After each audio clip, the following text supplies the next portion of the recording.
Coming up on Best of the West, a mental health expert shares his thoughts from serving the most vulnerable.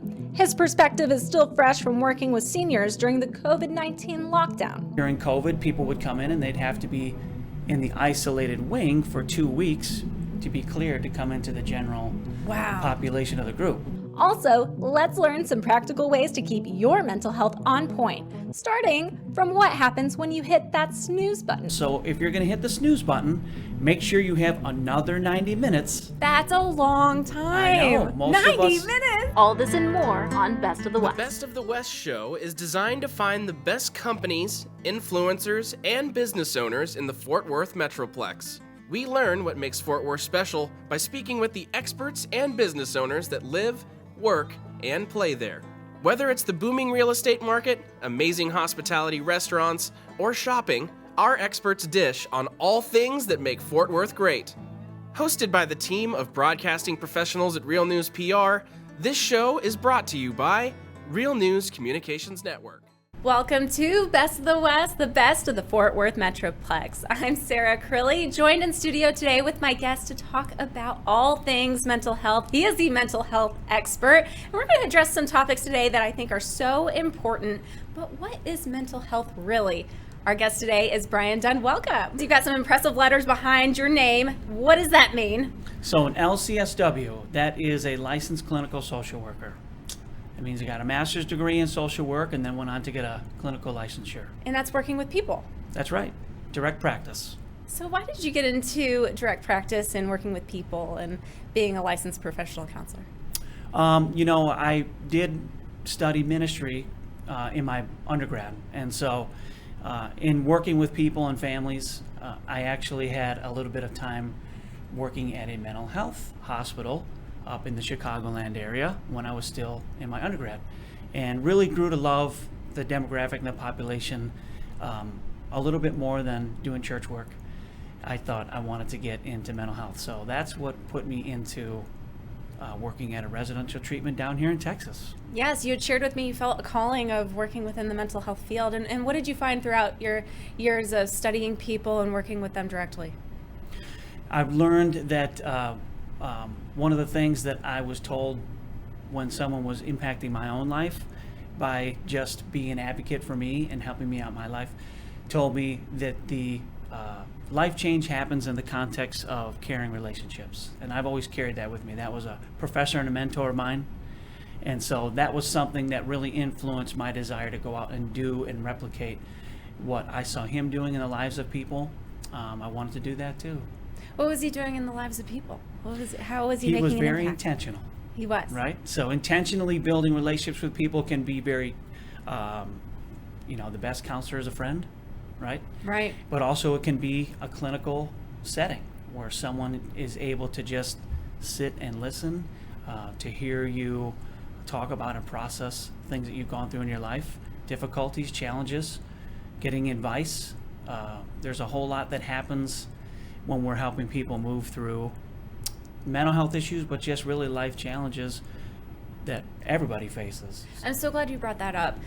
Mental health issues, but challenges that we all may be facing. And let's take the stigma off of mental health of like, oh man, if I've got something going on, there must be something wrong with me. And that's not the message that we want out there. Everybody goes through things, sometimes more severe throughout periods of our lives, right? When's a good time to seek counsel or to ask for help? So I think that when a person is going through an imbalance in their life, that's when you're going to see symptoms kind of manifest, right? So the people that I've worked with are coming in and they're identifying something that's causing them to feel out of balance. So a lot of the work that I do is very practical and simple to identify, giving someone the ability to evaluate and assess what are the things that are tipping my scales in the wrong direction.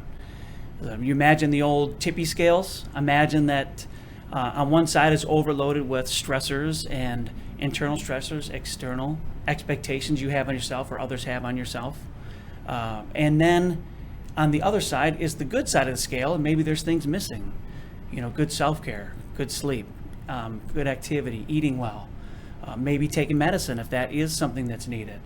So I think when you start to evaluate where your scales are out of balance, and you can really identify what work can be done, what needs to be dealt with on the heavy side, and what can we bring back in that's missing, that used to bring you into a healthy, thriving life. Maybe it's something going on with family. Maybe it's the workplace. Maybe there's so many things out of your control, like the pandemic, Brian. So many of us, were found, just feeling lonely during that time, where nobody could have imagined being alone during the pandemic, lockdown, shelter in place, everything that we went through in 2020. What did you see during that time, and what's a message that you'd like to get out to the general public of after the fact of COVID, after COVID, or we're still in the middle of it now, but now that we are coming back together, and we've got so much to thank for that time of, okay, wow, though it was a very scary time with a global pandemic and so many uncertainties, I did see a rise in, our media talking about mental health and how to reach out to others and not feel so alone. Is that something that you would agree with? Yes, absolutely. In fact, during that time, I was right in the middle of 8 years of working with geriatric folks, gero-psych. So I was going into skilled nursing facilities with some people that are already very lonely and isolated. They're not around their family. They've had major life change.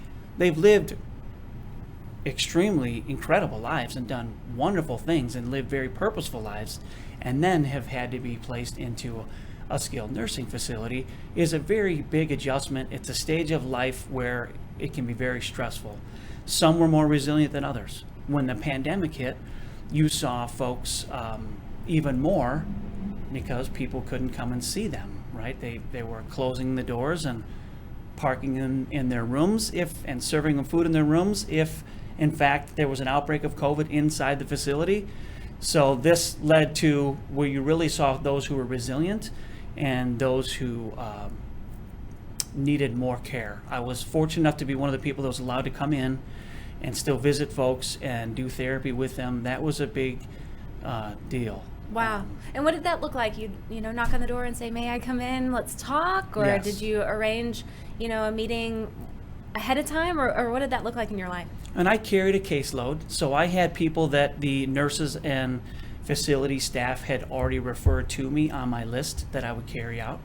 And so a lot of them I already built some rapport and had started with them, but there were some new folks that were coming in every day. They're having new admissions. Again, during COVID, people would come in and they'd have to be in the isolated wing for 2 weeks to be cleared to come into the general population of the group before they could come out to some of the activities and go to the dining room. What a start, right? You're going to, you've had a stroke or some kind of fall, and you go into a facility like this as a first-time major life change. You're not going to be around your community and your friends and your family that you've known your whole life.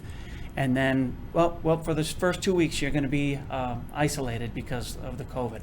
So what you saw was a lot of people, again, showing some resilience in the ability to overcome based on the way that they lived some of their life, and then others that had a harder time, because if it's compounded with someone that already has depression, anxiety, or a history of medical illnesses and things that have, stacked up against them, and then you add them into the pandemic after being put into even if it's people at home that weren't living in nursing homes, just knowing that they had health risks and they had to very much take that serious to not get out there and not be in contact because they were at a higher risk from catching something that could, put them in the hospital, or, so you see that in that sense, people were able to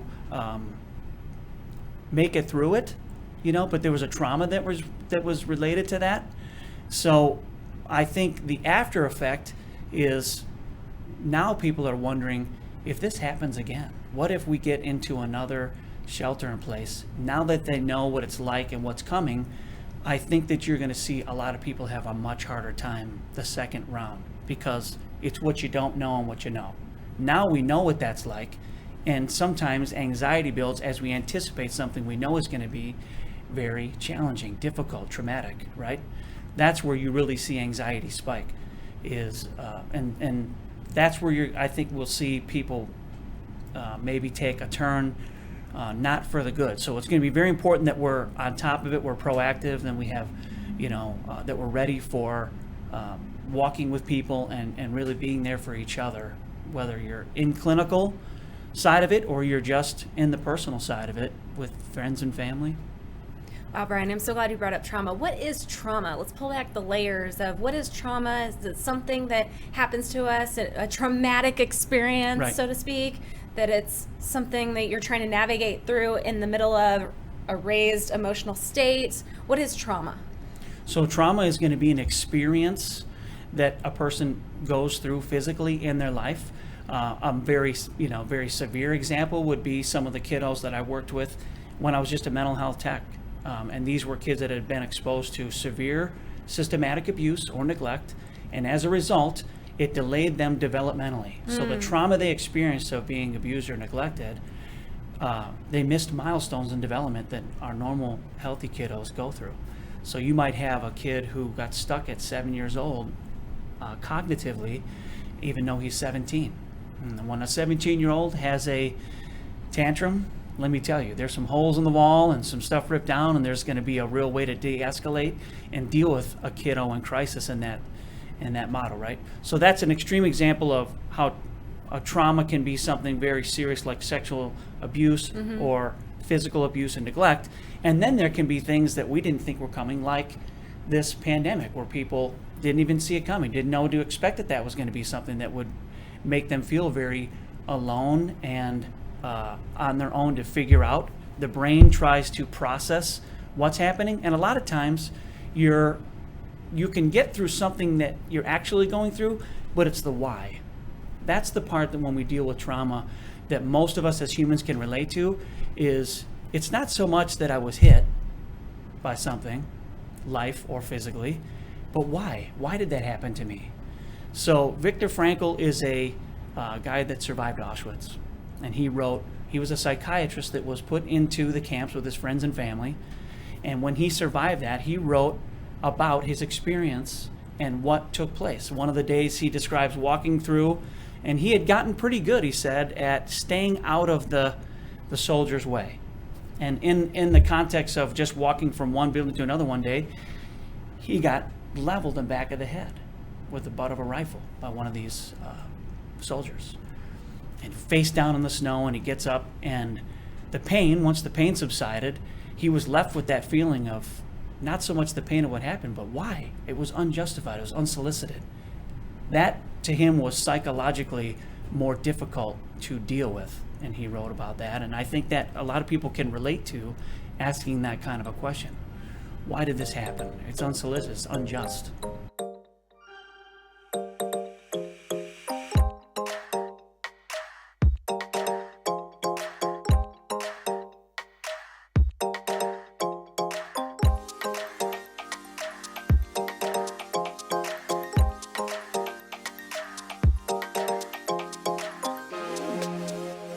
So share with me your journey. You've seen all walks of life. What has that been like, Brian? So in the work that I've done, being able to work with kiddos locked up in the juvenile center, college students who are just coming to the counseling center, very highly intelligent, active, successful, but still dealing with anxiety. Again, working with the geriatric population. I've done couples counseling, and I've done therapy with individuals. Recently, I did some work with Fort Worth Police Department CIT, which is Crisis Intervention Team. Wow. What was that like? Yeah, it's a phenomenal group of people who are really getting out there on the front lines, really trying to be proactive. There's one thing to be on patrol as a police officer and react and respond to crisis, because they had to do that as well, talking someone down who was in a state of psychosis or suicidality in that moment. And then there's going and following up with these people is another component of that job, where they go and knock on the door and they say, hey, since you were taken to the hospital a month ago, how are you doing? Are you taking your medication? Are you going to your aftercare meetings? And the cool thing is Fort Worth is ahead of the curve. They're really getting out there with a team designed. They have clinicians that ride out, which is what I was. But I was vested up, riding shotgun, going to calls, and it was a neat thing. Wow, that sounds like a dramatic difference, Brian, from the perspective that you shared of meeting with individuals after something's happened, like a trauma, and then being there on the scene as trauma's potentially happening. That's right. So share with me a little bit more of that perspective of, okay, trying to keep up with somebody that's recalling a memory or trying to put the pieces together, and then being on the scene as it's happening, and so many heightened emotions, right? Right. What is that like? So that was very interesting, because that was honestly the last kind of check in all levels of care. That was being a first responder. This was the first time being a first responder in all levels of care. I've been there when the person gets to the hospital, and I'm the first one that shows up to do a psych assessment. Mm-hmm. I did that work for a few years. And then being, like you said, in those parts where they're in a hospital psych setting. I've worked in an inpatient psych hospital before. And then working with the next level of care, which is your IOP and PHP and therapy, right? So being even to the point of the skilled nursing, and then even hospice, I did some work there. So really all levels of care have finally been completed after my time with Fort Worth PD. But it was very different, because in that moment, when you are dealing with someone who's in crisis in that moment, I recall one gentleman who really did want help, and he was glad that we were there. He made an outcry. Someone called 911. We showed up and have to be very different in that approach to find out what we're dealing with and assess that in a certain way. And that team taught me how to carry myself in that setting, which I had never done before.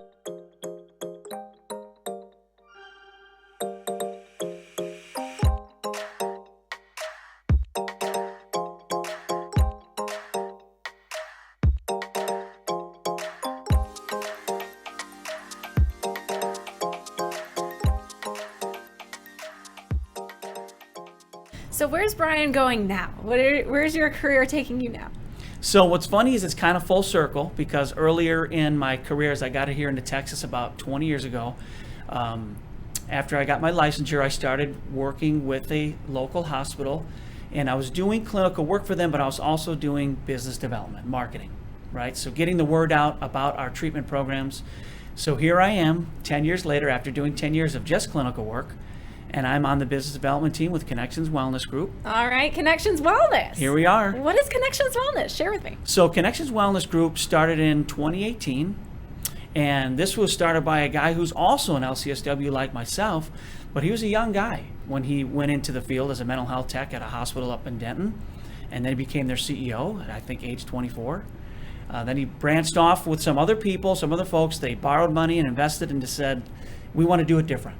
So they started Connections Wellness Group to get out there and do something with a different model. So his approach has been to really build into the team, the people who are providing the wellness and healthcare and connecting to the community.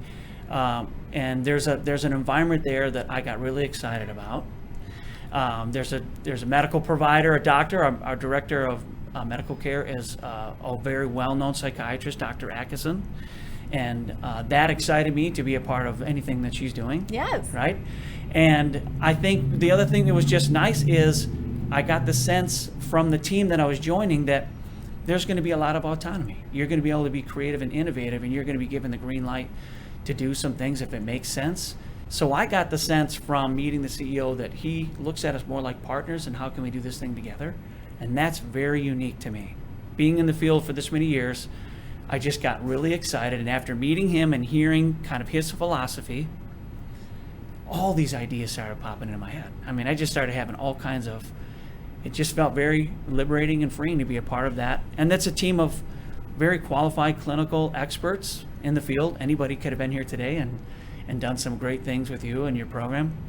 And so it's nice to be a part of a team like that. And so I feel, again, just really privileged and humbled to be a part of Connections Wellness. Yes, I love it. And Connections Wellness is such an amazing name, because you're all things mental health experts. You're all experts in the mental health field. That's right. So when someone comes to you or makes a phone call, what services do y'all provide? So you could think of it as a one-stop for all things outpatient mental health. From every level of care, leaving the hospital is a partial hospitalization program, which is PHP, intensive outpatient, which is your IOP. These are both group therapies that operate 5 days a week. So as a person comes in, they're in group therapy for 5 days. If they're there in the PHP, a little bit more intense, it's that extra hour a day of a little more therapy. But these are people that are working folks. These are kids that are in school. So while they're in school, if they're in the KID program, they're able to break off, do a couple hours of school, get their accreditation while they're in there for 5 weeks so they don't fall behind, while also getting the therapy that they need. And we have individual therapy, and then we have psychiatrists and nurse practitioners doing med management. So that's a really big deal for us to be able to be out there and say, hey, we can get your person, and we go to a doctor, and I say, how many people are coming to you that need, psych meds? Mm-hmm. They're like every other day. I said, well, you can send them our way. We can get people seen pretty much the next day. Wow. And that might be changing as we're growing, but right now, we can still get someone in the next day, whether it's in person or virtual, for them to manage meds, and we take all insurances. That's so fantastic. Yeah, and the private pay is not bad. It's like $150, which is about half of what your going psychiatrist gets. Yes. So we got some nice advantages, and we cover a lot of ground. I would say the biggest thing that makes it very unique is each clinic, if it's an adult clinic, let's say, you're going to have every piece of that in there where they're collaborating. So your psychiatrist or your nurse practitioner is working with someone for meds. And they go, I think it would be good for you to go to our IOP. Let's get you over there. So it's a seamless transition, sign you up for IOP group therapy, and a person gets the chance to get out there and start working through some of those things that have been holding them back. But the clinician and the psychiatrist are in-house, and they get to communicate with each other. And then if they go to an individual therapist, or someone comes in to do some couples counseling, if maybe them and their family needs work or family work, these clinicians are all in-house, and the person can seamlessly stay right in there and cover these needs, and the team is talking to each other and communicating. That's a very unique model to collaborate as a team for someone's care, instead of having to bounce all over the metroplex. To catch everybody up to speed on what's happening, because they're all connected. That's right. Connected wellness. Connected wellness. So what locations, and I know it's a fast-growing company, what locations do you serve right now? So we are in McKinney and in Prosper. We just opened Rockwell. We have Denton is where it started and grew. So everything's going on up there, from eating disorder program called Mindful, which is an awesome program. When I started, I got to go tour it and see these kids actually preparing and plating their own foods and learning about nutrition and food. They bring families in on a Tuesday night to do a dinner. So they teach the parents how to work with food, their kids. That's really cool. We're all the way down here now in Arlington. We have a Mansfield kiddos program that's going to open at the end of July, around August. West Fort Worth is going to be in Willow Park at the end of 23. So we're covering some ground, and we're growing. So we have 12 with 11 and 12 opening soon, but 10 are operating right now, and every one of them's operating virtually. So that's so exciting. Congratulations. Yeah. So to close, Brian, share with me just some helpful tips that anybody can do in general maintenance of their mental health. Some things that maybe we haven't thought about before. Okay, How important is the breakfast in the morning? Yes, that's right. And so I'm glad you asked that, because honestly, the one mantra that I stick with the most when I'm working with people and I've done clinical work is, again, how do we find that balance, right? If we know we're out of balance, the model I teach is your resilience is going to be low. When we're out of balance, the things that bubble up and manifest are your mental health issues, like depression, anxiety, addiction, our impulses, our compulsions, our eating. All of these things bubble up and manifest when we're operating out of balance for days or weeks or months. And break that down. Out of balance meaning out of your routine, out of what you predictability is going to happen, or out of balance of what we know now is normal. Is that? That's right. So, and it could be, everybody's individual is different, right? So it could be that someone is not getting enough sleep. They're overworked at work, and they're not getting enough self-care where they're getting out and doing a thing that they loved. Your producer and I were talking about kayaking that I got to do over the weekend, and just to get out on the water and do a little fishing with the family and be able to recharge when we're working hard during the week is important to us. So eating good and sleeping good and staying active are the things that I try to help people find. Are you doing that? If you had a loved hobby that you've always done your whole life, but all of a sudden you stop doing that, like playing the piano or going to the park and doing photography, these are the kinds of things people have told me help refuel them emotionally and recharge them, and are usually missing when they come to me and they're out of balance. So identifying those things to bring back in, and then working through the plates that are loaded up on this side. Sometimes it's intense with trauma and stressors and things from the past. Most of the time it's pretty relative to what's going on right then. Too much on their plate, too many expectations on them, like college students that want to get the grade and get that great career.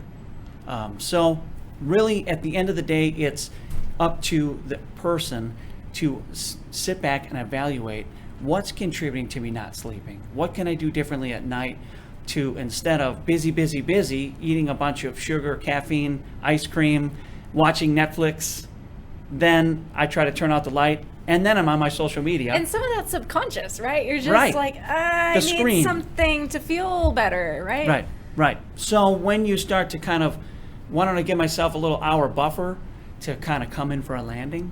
I try to teach people to look at your evening routine and create a little buffer where you're doing more calming, relaxing, less stimulus to kind of come in for that landing and then hit the light off, right? That resonates with people. And it's only human to kind of be out of balance, right? In a way. That's right. You shared with me you're going to be traveling. What do you do to be back in balance, right? You're going to be traveling and, so many things come at you. But how do you kind of be in the driver's seat of, hey, I know myself and I need to make sure that I instill these habits or the mindfulness, the hour of mindfulness that you're talking about landing the plane. What do you do personally? Who's Brian? What do you do to kind of keep yourself balanced? So that's a good question. So I do try to really be careful about how much stimulus I bring in. Anything I'm looking at, listening to, eating, drinking, those are stimulations, right, to the brain when you're trying to calm down, right? So trying to rein those in, I try to read something calming, drink some nighty time tea, right? Sitting in bed next to my wife and just kind of enjoying a light, easy show. Usually she wants to watch Hallmark. I'm a Hallmark fan too. I can't watch anything I just said that's that, scary, and now everybody's going to intense. know that I watched the Hallmark. She puts me in there. Yeah. I think it's helpful. It's helpful. Well, I'm glad that you brought that up, Brian, is because the things that we're watching and using almost as a self-soothe in a way, like, I just want to escape. I just want to live someone else's life on social media, or watching somebody, fall in love on the Hallmark Channel. That's right. Why is it that we want? Is that escapism or not? Some kind of of in is. our own head to be able to think about what's going on in our lives, to be able to process through. Talk a little bit more about that. Yes, some of that is going to be, again, when we're here, we're going to go to something that's comforting. Well, we know that screen time is activating dopamine. Mm-hmm. We literally are seeing kids get addicted every day to the lights and the activity of TikTok and the things on their phone because of the dopamine levels that give you an accelerant to how you're feeling. Even though it's temporary, even though you can't maintain a status of dopamine forever, so it lacks, it drains.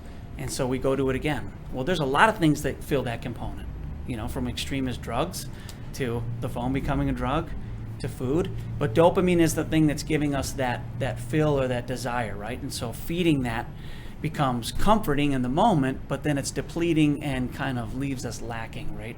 So really being able to deal with stress with healthier activities like your routines, preparing your own foods and staying away from some of those.